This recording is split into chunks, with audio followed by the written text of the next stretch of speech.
एक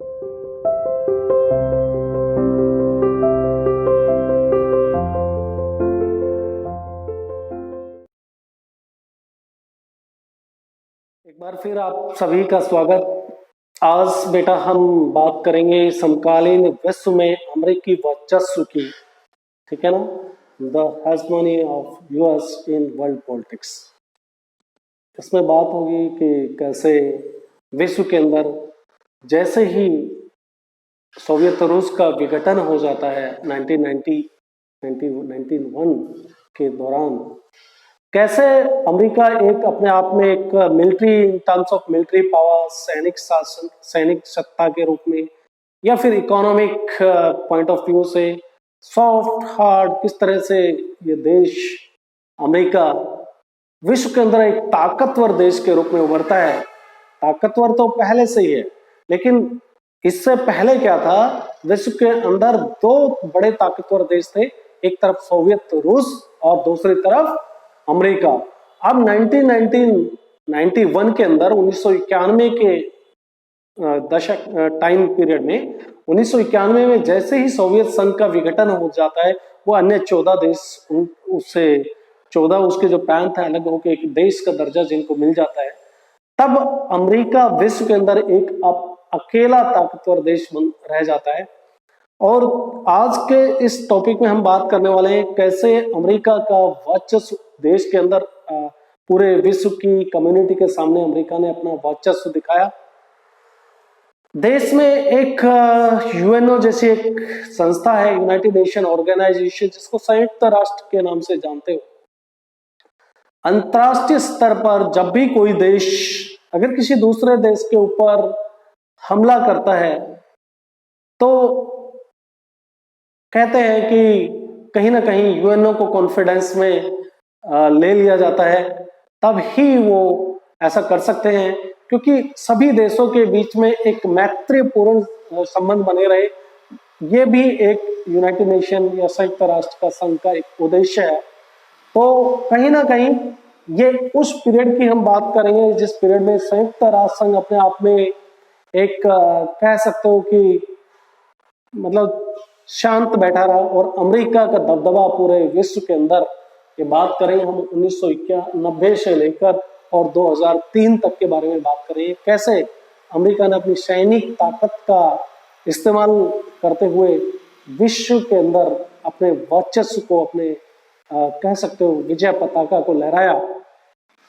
कुछ बार तो इनको यूनाइटेड नेशन ऑर्गेनाइजेशन की तरफ से मैंडेट मिला, उनकी तरफ से कह सकते हो एक परमिशन मिल गया गो हेड के लिए किसी देश के ऊपर आक्रमण करने के लिए। लेकिन ऐसा भी देखा गया कि कभी कभी बेटा यूएनओ के मना करने के बावजूद इन्होंने एक अपनी नाटो जैसी एक संस्था है जिसके अंदर काफी देश हैं जो इसके साथ में जुड़े हुए हैं, ठीक है ना, उन देशों के साथ में किसी देश के ऊपर हमला किया। तो यही अमेरिका के वर्चस्व की आज की कहानी होगी, ठीक है ना। अमेरिकी सैनिक की ताकत के बारे में हम बात करेंगे। तो थोड़ा सा मैं इनका बैकग्राउंड बता देता हूँ। अमेरिका की सेना कितनी मजबूत है इन टर्म्स ऑफ टेक्नोलॉजी, प्रौद्योगिकी के मामले में देखा जाए, वहां पर अति आधुनिक हथियार उनके पास में है, ठीक है ना। सेकेंड वर्ल्ड वॉर के बाद और इन्होंने लेटेस्ट टेक्नोलॉजी का इस्तेमाल किया अपनी सेना को अपग्रेड करने के लिए। अगर प्रिसाइजली अगर कहीं पर आक्रमण करना है किसी देश के ऊपर, तो अपने सैनिकों को सेफ रखते हुए, सुरक्षित रखते हुए और दूर से बगैर कुछ अपना नुकसान किए हुए एकदम प्रिसाइजली, एकदम ठीक करेक्ट निशाने के साथ में घात लगाकर हमला कर सकते हैं, नुकसान पहुंचा सकते हैं। इतनी ताकत, इतनी प्रिसाइज इनके पास। और कहते हैं कि 12 जो देश इससे एक कमजोर देश, इस कड़ी में अगर बात करें तो in terms of military power, जो इससे 12 अन्य देश है इसके बाद में, वो जो अपने डिफेंस के ऊपर एक्सपेंडिचर करते हैं एक साल के अंदर, उतना उन 12 देशों से कहीं ना कहीं ये ज्यादा एक्सपेंडिचर अपने देश की सेना के ऊपर करता है। तो आप इसी से अंदाजा लगा सकते हो, एक तरफ 12 देश, एक तरफ अमेरिका अकेला। तो किस तरह से अमेरिका ने अपने जौहर दिखाए विश्व के सामने, और कहां कहां पर इनका अमेरिका का हमला जो दूसरे देशों के ऊपर करना जायज था, कहां कहां पर इन्होंने अपने वर्चस्व दिखाने की कोशिश की, ये आप खुद एक इमेजिनेशन कर पाएंगे, अंदाजा लगा पाएंगे। सबसे पहले बात करते हैं 1990 की, 1990 की बात है। 1990 का ये पीरियड है, ठीक है ना। ये पीरियड जो है काफी इंपॉर्टेंट है। इस पीरियड में इराक कुवैत के ऊपर, जो उसका पड़ोसी देश है, उसके ऊपर हमला कर रहा था। उनकी इराक की जो नजर थी वो कुवैत के तेल कुओं के ऊपर थी। इसी को लेके पड़ोसी देशों के बीच जितने भी अरब कंट्री है वहां पर तेल की काफी कह सकते हो आप, काफी मात्रा में वहां पे तेल पैदा होता है और वही उनकी सोर्स ऑफ इनकम है। तो ऐसे ही अगर इन अरबियन कंट्री के बीच में अगर कोई आपस में मनमुटाव, कॉन्फ्लिक्ट होता है तो तेल एक मुख्य मुद्दा होता है। इसी मुद्दे को लेकर इराक और कुवैत के बीच एक, आप कह सकते हो, युद्ध की परिस्थितियां बनी और इराक ने कुवैत के ऊपर आक्रमण किया। कुवैत एक छोटा देश in terms of military power देखा जाए तो, और संयुक्त राष्ट्र संघ की तरफ से they have tried to convince, ठीक है ना, इराक को बोला गया है कि आप ऐसा करने से बाज आए, मत करें। अल्टीमेटली उनके ना माने जाने पर एक अमेरिकी लेड कोalition, ठीक है ना, 34 देश, 6,60,000 की बड़ी सेना, 6,60,000 अपने आप में एक काफी, सेना के उसके पॉइंट ऑफ व्यू से देखा जाए तो काफी बड़ी संख्या है। और ये एक साथ मिलकर एक हमला इराक के ऊपर करते हैं और इस हमले के अंदर इराक को हार का सामना तो ऑब्वियसली करना ही था। 34 देशों की सेना, लेकिन 34 देशों की सेना हम इसको कहते हैं, अगर देखा जाए तो 75% जो सैनिक थे इसके अंदर वो अमेरिकी सैनिक थे। 6,60,000 सैनिकों में 34 देशों की सेना में 75% सैनिक अमेरिका के खुद के थे और उसका जो कमांडर था वो भी अमेरिकी ही कमांडर थे, ठीक है ना। जिस सेना को लीड कर रहे थे वो नॉर्मन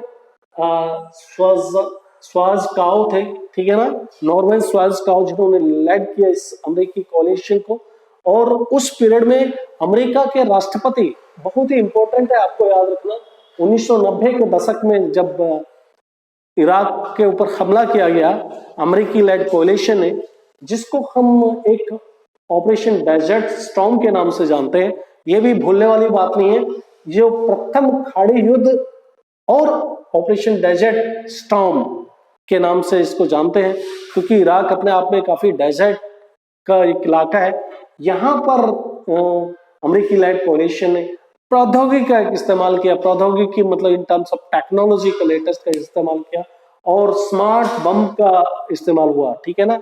स्मार्ट बम मतलब इतने प्रिसाइजली वो हमला करते थे कि दुश्मन का नुकसान ज्यादा से ज्यादा, मैक्सिमम डैमेज दुश्मन को पहुंचा सके। और इसको कंप्यूटर वार के नाम से या वीडियो गेम के नाम से भी जाना गया। कारण आप लाइव टेलीकास्ट जैसे आप न्यूज देखते हो, ऐसे पहली बार विश्व के अंदर किसी ने एक युद्ध को टीवी के ऊपर देखा। वीडियो गेम इसलिए भी इसको कहते हैं। तो अपने आप में काफी ये एक अमेरिका की विश्व के अंदर एक अपनी सेना का जज्बा दिखाने का एक मौका। लेकिन अमेरिकी राष्ट्रपति जॉर्ज H.W. बुश, जिसको सीनियर बुश के नाम से भी जानते हैं, वो उस पीरियड में अमेरिका के राष्ट्रपति थे। और इसी के बाद में 1992 के अंदर चुनाव होते हैं। 1992 में अमेरिका के अंदर राष्ट्रपति के प्रेसिडेंशियल चुनाव होते हैं। इतना सब कुछ किए जाने में उनके पाले में एक जीत थी, जिन्होंने इराक के ऊपर एक विजय हासिल की थी। इसके बावजूद भी इस प्रेसिडेंशियल इलेक्शन में वो डेमोक्रेटिक पार्टी के बिल क्लिंटन से हार जाते हैं, ठीक है ना। 1992 में इलेक्शन, और इलेक्शन के अंदर senior Bush, George H.W. Bush की हार, और जॉर्ज क्लिंटन का यह दौर शुरू हो जाता है। 1992 में William Jefferson bill Clinton America के राष्ट्रपति बनते हैं, ठीक है ना। कौन बनते हैं? खाड़ी युद्ध जीतने के बाद भी डेमोक्रेटिक पार्टी के, मतलब खाड़ी युद्ध तो जीता किसने, जॉर्ज एच डब्ल्यू बुश ने, लेकिन उसके बावजूद भी विलियम जेफरसन, बिल क्लिंटन देश के राष्ट्रपति बनते हैं, वो डेमोक्रेटिक पार्टी के रहते हैं। जो चुनाव का प्रचार था, उन्होंने जैसे उनकी कठोर जो नीति थी, उनके ऊपर उनका चुनाव बेस्ड नहीं था, और ड्यूरिंग इलेक्शंस जो अपने वोटर्स को रिझाने के लिए इन्होंने बातें की, डेमोक्रेसी की, प्रजातंत्र की, कि हम देश में प्रजातंत्र को और स्ट्रॉन्ग करेंगे। इन्होंने बातें की ग्लोबल वार्मिंग के बारे में, इन्वायरमेंटल पॉल्यूशन के बारे में बातें की। ठीक है ना, मैं बात कर रहा हूं किसकी, बिल क्लिंटन की, और इसका क्रेडिट इनको मिला। और 1992 के अंदर इनकी जीत होती है जलवायु परिवर्तन, लोकतंत्र के मुद्दे के ऊपर ये जीत हासिल करते हैं। बात कर रहा हूं मैं बिल क्लिंटन की। ये लगातार 2 बार देश के प्रधानमंत्री राष्ट्रपति बनते हैं अमेरिका के अंदर, और पहला जो राष्ट्रपति का चुनाव 92 में जीतते हैं। इसके बाद में फिर 4 साल बाद 4 साल का कार्यकाल राष्ट्रपति का अमेरिका में होता है। हमारे यहाँ पर कार्यकाल लोकसभा की बात करें तो 5 साल है, राष्ट्रपति का कार्यकाल भी 5 साल है, और आपकी विधानसभाओं का कार्यकाल भी 5 साल है। लेकिन अमेरिका के अंदर जो राष्ट्रपति का जो कार्यकाल है वो 4 साल का है। दूसरी बार भी ये चुनाव जीतते हैं। पहले चुनाव में हमारा बात का मुख्य मुद्दा क्या है कि अमेरिकी वर्चस्व की बात करें in terms of military power. पहले कार्यकाल में कोई इनको युद्ध जैसे परिस्थितियों में नहीं जाना होता है।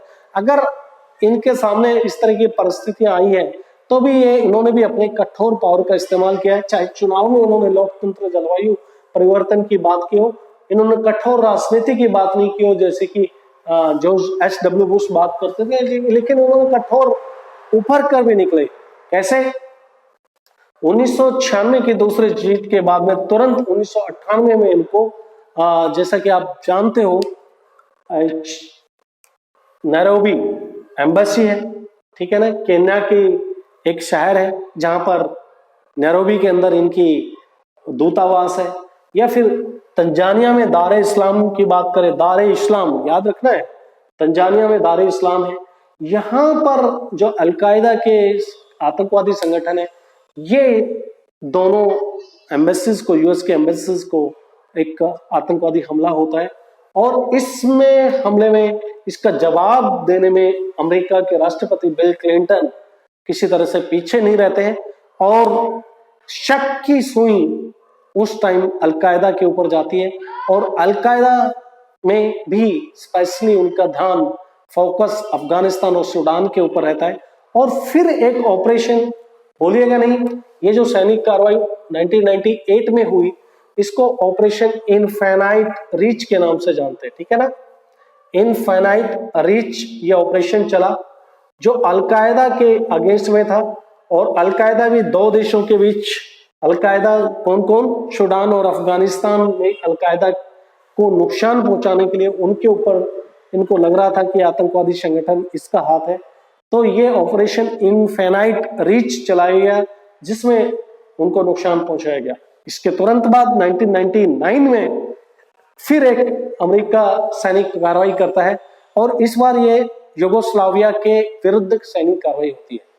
यूगोस्लाविया के विरुद्ध सैनिक कार्रवाई, क्या यूगोस्लाविया से इसका लेना देना था? क्यों यूगोस्लाविया के ऊपर अमेरिका ने सैनिक कार्रवाई की?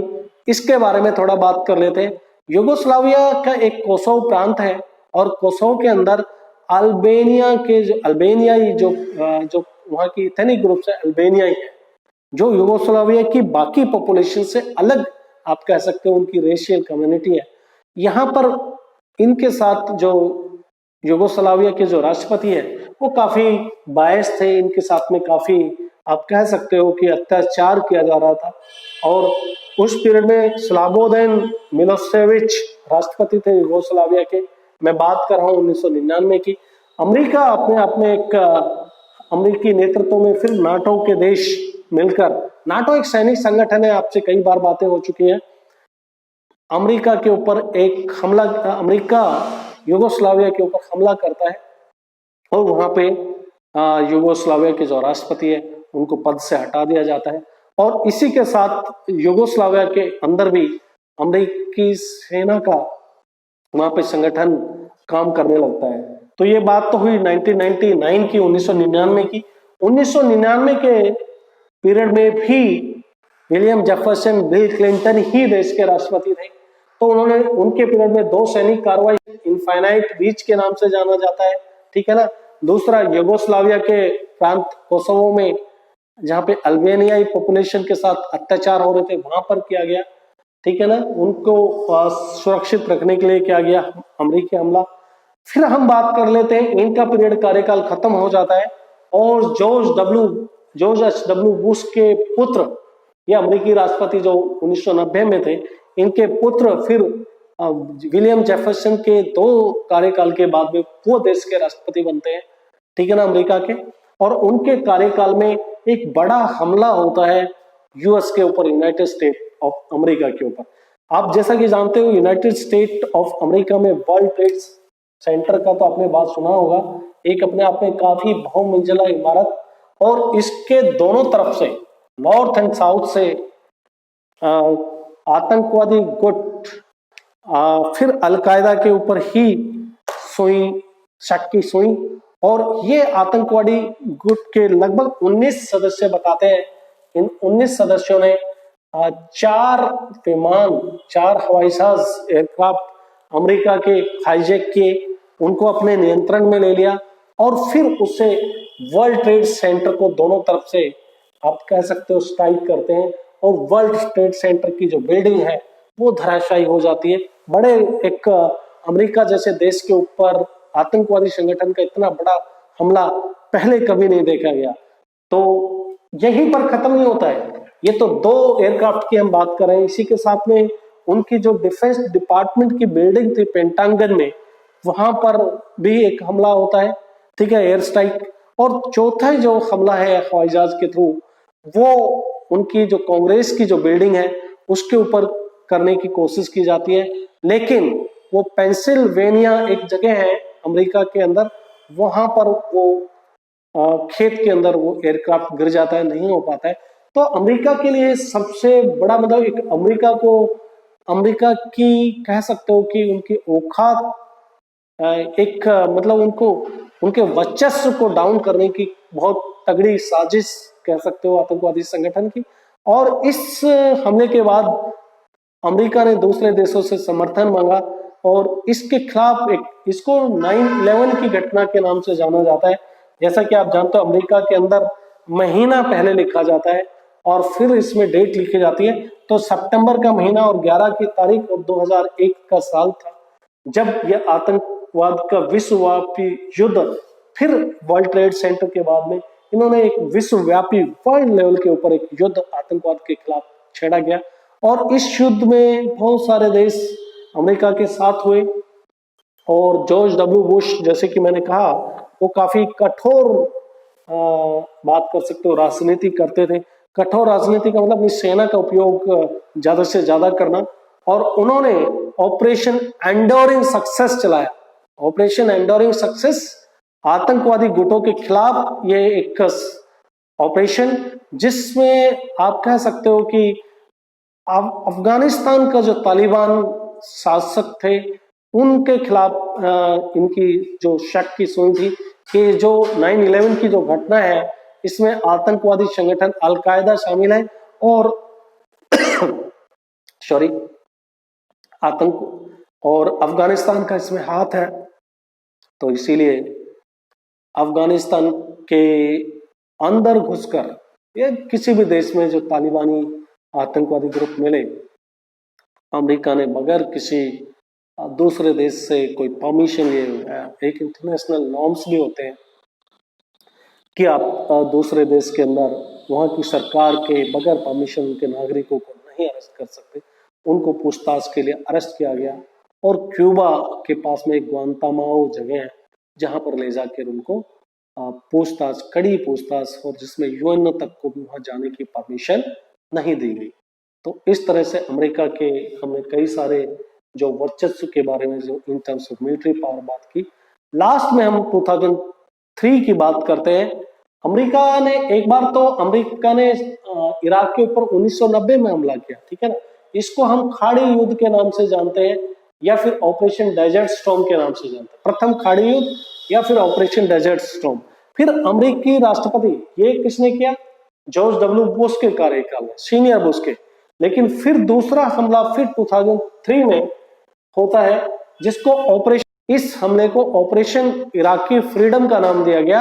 ये 2003 की घटना है और इसमें अमेरिका की तरफ से एक अमेरिकी लेड कोalition की बात कर सकते हो।